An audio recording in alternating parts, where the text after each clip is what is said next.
todos, eu sou Jefferson Habler e bem-vindos a mais um vídeo do canal Fora dos Autos. Hoje, como convidado, eu trago o professor Marlon Tomazetti e gostaria de agradecer pela oportunidade e disposição de vir aqui hoje. Eu que agradeço. Então, a primeira pergunta gostaria de saber um pouco sobre a sua história.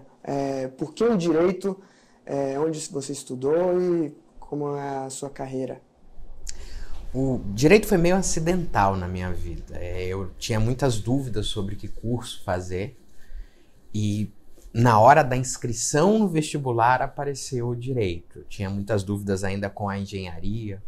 Aconteceu até um caso curioso, a primeira ficha de inscrição ainda era papel, eu preenchi com engenharia. Errei, aí na segunda que eu escrevi direito. A convicção não era muito grande. Caramba. E aí, isso foi na UNB. Na UNB. Na UNB. Aí hoje o senhor é professor, procurador do DF e advogado. E advogado. Entendi, muito bom. Como é que foi esse processo de ser procurador do DF? Na sequência da faculdade, apareceu o concurso de procurador do INSS, na época procurador federal. Eu já vinha com algumas matérias muito bem feitas da faculdade, o constitucional, o administrativo e até o processo civil era uma matéria que eu estudava muito até por conta. Em razão disso, eu consegui me preparar bem para essa outra matéria, resolvendo muitos exercícios da área específica, que eram tributário e previdenciário. E eu passei no concurso de procurador do INSS e, na sequência, enquanto eu tomava posse, apareceu o concurso de procurador do DF. Então, foi uma sequência de estudos aí, desde uma boa preparação na faculdade até um estudo específico, muito em cima de questões a serem resolvidas. Legal, legal. Mas essa parte de ser procurador era uma coisa que você já almejava um tempo ou apareceu a oportunidade? Não, apareceu. A minha primeira ideia era ser promotor. Só que não aparecia o concurso, eu era servidor de nível médio do STJ e aí foram aparecendo os concursos de nível superior e eu me inscrevi. Apareceu o procurador do Banco Central, que eu acabei não fazendo porque já tinha tomado posse e era mais ou menos a mesma coisa. E aí na sequência apareceu o procurador do DF, que era um pouco melhor em termos de remuneração e por isso eu optei por ir para lá. Entendi. Para o pessoal que está nos assistindo e não sabe muito bem como é a carreira de procurador, você poderia falar um pouquinho o que um procurador faz, qual que é a perspectiva dele? O procurador do DF, ele é um advogado do Distrito Federal, da pessoa do Distrito Federal. A gente fala muito que a Procuradoria é um órgão de Estado, ela não defende a pessoa do governador ou de qualquer outra autoridade. Ela defende os interesses do Distrito Federal. E isso acaba envolvendo muita coisa. A própria Procuradoria tem uma divisão muito grande de trabalho. Então, a gente tem ações tributárias, a gente tem ações administrativas, ações da área de pessoal, ações relacionadas a meio ambiente e a disputas de terra. Então há uma divisão muito grande, mas o papel principal do procurador acaba sendo defender os interesses do DF nessas ações. Eu na Procuradoria, tenho 20 anos na Procuradoria já, eu trabalhei na área fiscal, com execuções fiscais e com ações tributárias, e trabalho já agora há 10 anos com a parte das empresas estatais, e com a parte de projetos de lei e ações diretas de inconstitucionalidade. Nesse período de 20 anos na Procuradoria, teve algum caso, alguma situação que foi peculiar para o senhor?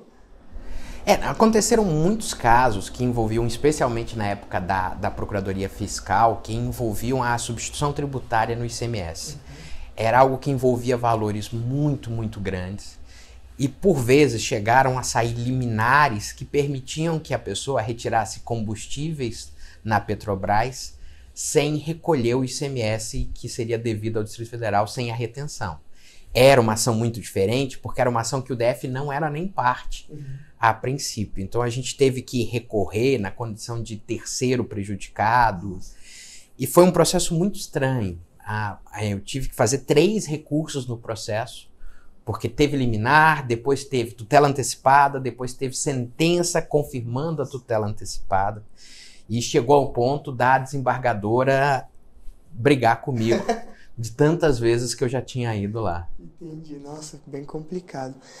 Uma dúvida que eu tive enquanto fui aluno do senhor na graduação com relação entre as carreiras, entre ser professor, advogado e procurador, qual que você se identifica mais e por quê?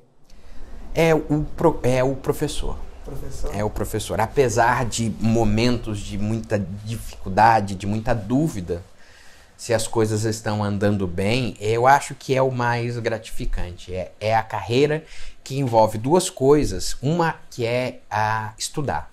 Você se mantém estudando, isso é algo que eu gosto de fazer, mas preciso dessa obrigação das aulas para me manter atualizado. Entendi. E a outra é o contato com as pessoas que te dão um retorno. O número de pessoas é muito variado, mas tem pessoas na sala de aula, como você, por exemplo, que dão a impressão de que você está fazendo um bom trabalho todo dia.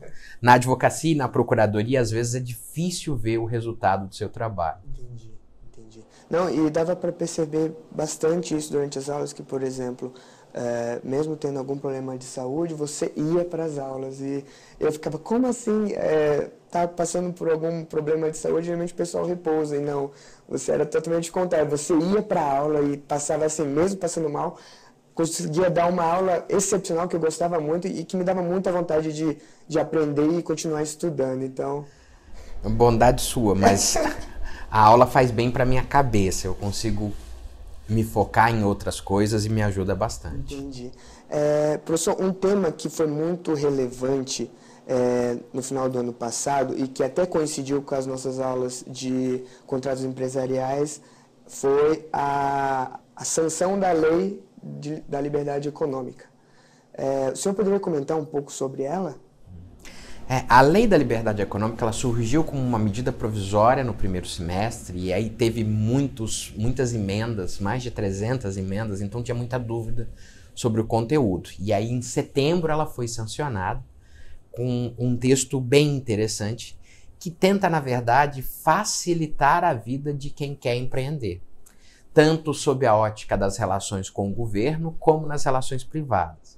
O princípio ali que pautou essa lei foi a liberdade para exercer a atividade econômica. Foi nisso que a lei pensou. Não avançou tanto quanto poderia, teria mais avanços, mas ela já foi um primeiro passo bem interessante, que a gente está vendo os reflexos agora. Entendi. Você poderia me dizer alguns pontos que foram relevantes nessa lei? Eu acho que o mais importante que a gente já está vendo reflexo é a dispensa de licença prévia para as atividades consideradas de baixo risco. São mais de 200 atividades, desde cabeleireiro, a design gráfico, a operador de software, contadores, que conseguem começar os seus negócios muito mais rápido do que começavam. O Brasil, historicamente, nos rankings de liberdade econômica e de facilidade para fazer negócio, tem uma posição muito, muito ruim. Essa lei tende a melhorar, a dar um salto na posição do Brasil para o próximo ano agora. Lá para fevereiro, março, a gente já deve ter algumas notícias sobre essa nova posição do Brasil. Entendi. Teve uma particularidade nessa lei da liberdade econômica com relação à mudança no artigo 50 do Código Civil relacionado à desconsideração da personalidade jurídica. Qual a sua opinião sobre essa questão? Por que o legislador resolveu fazer essa mudança? A desconsideração é um tema muito importante também sob a ótica de empreender. Quem cria uma pessoa jurídica, uma sociedade, quer colocar uma parte do patrimônio em risco e não todo o seu patrimônio. A aplicação da desconsideração leva a uma insegurança dessa pessoa e até a atos de má-fé para esconder patrimônio, para separar patrimônio, abrir empresa em nomes de laranja. E o Código Civil, embora tivesse uma redação restritiva, ele gerava as interpretações mais diversas possíveis. A gente não tinha uma uniformidade sobre o conteúdo das hipóteses lá do desvio de finalidade e da confusão patrimonial. A lei da liberdade econômica ela foi até redundante, falou coisas que a jurisprudência já dizia, mas que não eram unânimes. E é muito importante que isso seja positivado numa lei, até para permitir que a matéria chegue no STJ, para o STJ aí sim uniformizar, pacificar a interpretação. Entendi. Eu acho que foi bem positivo no sentido de deixar mais claro como a desconsideração tem um caráter excepcional. Entendi. Com relação aos juízes, o senhor acredita que com essa mudança da desconsideração da personalidade jurídica, haveria uma flexibilização ou não alteraria muito? Não, eu acho que não alteraria muito. Pelo contrário, eu acho que os juízes teriam parâmetros mais claros. Eles não ficariam sujeitos àquela interpretação tão aberta do que permitiria a desconsideração. É óbvio que o desvio de finalidade ainda se manteve muito, muito aberto. Mas ainda assim, a gente tem parâmetros da ideia do uso da pessoa jurídica para fins indevidos ali, para caracterizar o desvio de finalidade. Com relação a gente acabou de comentar sobre alguns pontos positivos da lei. Você saberia me dizer algum ponto negativo que ela trouxe, que ao invés de progredir, regrediu? Não, nesse momento a gente não viu reflexos negativos ainda. Inclusive as alterações na legislação do trabalho tiveram reflexos positivos. Talvez não seja uma decorrência da lei, mas a criação de postos de trabalho aumentou no período seguinte à promulgação da lei. E ela tem impactos de simplificação. Ela traz algo que é tão simples, mas que a gente não tinha, sim, que é uma carteira de trabalho digital. Exato. Que é um sistema eletrônico que não interessa tanto para o empregado quanto interessa para o governo. Então é muito melhor ser um sistema público, ser um sistema eletrônico, do que um sistema em papel. Uma coisa que eu percebi assim, bem claramente com essa lei é que ela trouxe essa questão da modernidade, de tentar trazer mais para esse meio virtual e menos no papel, que até é um ponto que eu acho que é bem interessante nessa lei. Professor, com a lei de liberdade econômica, criou-se a sociedade unipessoal. E com ela, o senhor acredita que vai haver menos procura de se criar EIRELIs? Sim, eu acredito que isso realmente vai acontecer. Eu tenho dificuldades teóricas com a ideia de sociedade unipessoal, mas ela é uma realidade no mundo inteiro. O mundo inteiro conhece a sociedade unipessoal. Na Europa há uma diretiva desde 1989 recomendando a criação desse tipo de sociedade. E a EIRELI, ela tem um custo maior, que é aquele capital mínimo dos 100 salários mínimos. E para as pessoas físicas tem o limite de criar uma só. Então a sociedade limitada unipessoal ela vai resolver muitos problemas, por exemplo, na criação de sociedades de propósito específico, que são criadas por pessoas físicas em geral. Apesar disso, a EIRELI tem uma coisa interessante. Se para a pessoa não for complicado criar uma EIRELI, a desconsideração na EIRELI se tornou mais restritiva. Foi inserido um parágrafo 7º no 980-A para dizer que a desconsideração na EIRELI apenas por fraude, o que é mais restritivo do que a hipótese, por exemplo, de confusão patrimonial do artigo 50. Então ela pode ter um uso como uma forma mais difícil de se alcançar na desconsideração, mas com esse custo maior do capital mínimo. Entendi. Com essa lei, o senhor acredita que, com relação aos contratos, vai haver uma relativização do princípio da função social dos contratos? Eu acredito que sim. Obviamente, a lei não vai se aplicar a contratos ditos assimétricos, como as relações de consumo. Mas nas relações paritárias, que até a lei traz uma presunção de paridade nos contratos civis e empresariais, o reforço que a lei deu à autonomia vai relativizar bastante a função social. É aqui que eu acredito que talvez a lei da liberdade econômica pudesse ser mais direta nesse sentido, mas acabou o texto passando de forma genérica, apenas ampliando a autonomia, reforçando a autonomia das partes. Professor, pelo que a gente comentou sobre a lei, e eu vi que o senhor é bem positivo com relação ao futuro, né? Qual a perspectiva que você tem com essa lei? Você acha que ainda vão ter mais mudanças nesse caminho? A lei foi um primeiro passo no sentido desse aumento da liberdade para empreender. E eu acredito que com ela a gente já vai ver um aumento do empreendedorismo, com a melhoria da própria atividade econômica, do cenário da economia, que obviamente tem uma série de outros fatores. Mas ela é um primeiro passo e é necessário que ocorram outras mudanças. A gente precisa de outras alterações para que o ambiente de negócios aqui se torne mais atrativo até para investidores estrangeiros. Uma reforma tributária, uma melhoria na lei de falências, que estava na pauta até de hoje da Câmara dos Deputados, podem trazer melhores condições aí para os negócios e para atrair mais investidores. Entendi. No campo do direito empresarial, você consegue identificar algum ponto que ainda é atrasado nesse ponto, assim, que houve essa mudança que melhorou a questão do empreendedorismo no Brasil com essa lei, mas no direito empresarial como um todo, você consegue ver algum ponto ainda negativo que atrasa essa parte de crescimento do Brasil? Um ponto negativo que a gente ainda tem é hoje a disciplina da sociedade limitada.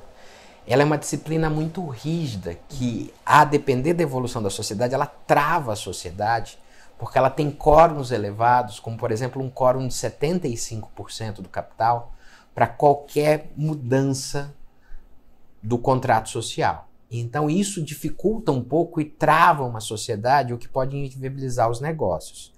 Então acho que uma mudança que se faz necessária muito perto é a melhoria da sociedade limitada, para que ela seja um tipo realmente como ela foi criada, um tipo mais simples à disposição dos interessados em empreender. Além disso, a lei de falências, embora tenha dado resultados positivos, ela acabou não alcançando. A gente não consegue recuperar empresas. De verdade, a gente não consegue recuperar. Consegue até encerrar o processo de recuperação, mas a empresa não volta a funcionar de verdade, não volta a ser uma fonte de rendas, salvo raros casos. Então eu acho que uma reforma bem relevante nessa lei, que não é tão antiga, pode melhorar as coisas para os momentos de crise. Professor, nessa sua jornada de estudos e como professor, tem algum jurista, até na graduação, que o inspirou? Sim. Na graduação eu tive um professor que me deu aulas de obrigações e contratos, chamado Paulo Laetano Távora. Era um professor velhinho, que vinha com o mesmo terno todas as aulas, amassado. Tinha um método inquisitivo de chamar os alunos a falarem na aula, mas ele era de uma capacidade de dar aula impressionante. Eu nunca vou chegar nos pés dele, mas ele é a inspiração que eu tenho até hoje para tudo que eu faço. E além da parte da aula, ele descobri tempos depois, ele era um profissional com uma história muito bonita. Ele foi ministro do então TFR, Tribunal Federal de Recursos, foi indicado para o Supremo Tribunal Federal pelos militares para substituir alguns que tinham sido forçados a sair do Supremo, e ele se recusou a fazer isso. E se aposentou do tribunal e voltou a advogar. E eu acho a figura dele muito, muito emblemática aí para toda a minha vida. Nossa, legal. Muito boa. O OAB dele era DF 96. Olha só, já foi abaixo de 100. Abaixo de 100, dos primeiros aqui no DF. Nossa, que legal. Bom, professor, e para encerrar, o seu livro assim, muitas pessoas estudam pelo seu livro, e isso inclui a mim também, para estudar direito empresarial. E eu gostaria de saber se você tem alguma sugestão, alguma indicação de algum livro, pode ser até de direito empresarial ou de direito que o senhor considera essencial para quem está estudando direito ler e saber um pouquinho mais sobre. Olha, um livro que eu recomendo para a área empresarial é um livro que chama A Evolução Histórica do Direito Comercial, da Paula Forgione. É um livro muito bem escrito e não é só uma exposição da história. Ela tenta colocar em cada época que o direito comercial evoluiu, por que ele tinha aquela configuração e quais eram as vantagens e problemas daquela fase do direito comercial. Ela até propõe uma visão bem moderna de que a gente estaria numa nova fase, encarando o direito comercial não mais como direito da empresa, mas como direito do mercado. E acredito que essa seja realmente uma tendência. Muito bom. Bom, professor, muito obrigado pela entrevista. Acho que o pessoal que for assistir vai gostar muito. Vamos colocar também no post do vídeo e no Spotify as redes sociais do professor, que ele posta várias atualidades do direito e que vocês vão gostar com certeza. Muito obrigado.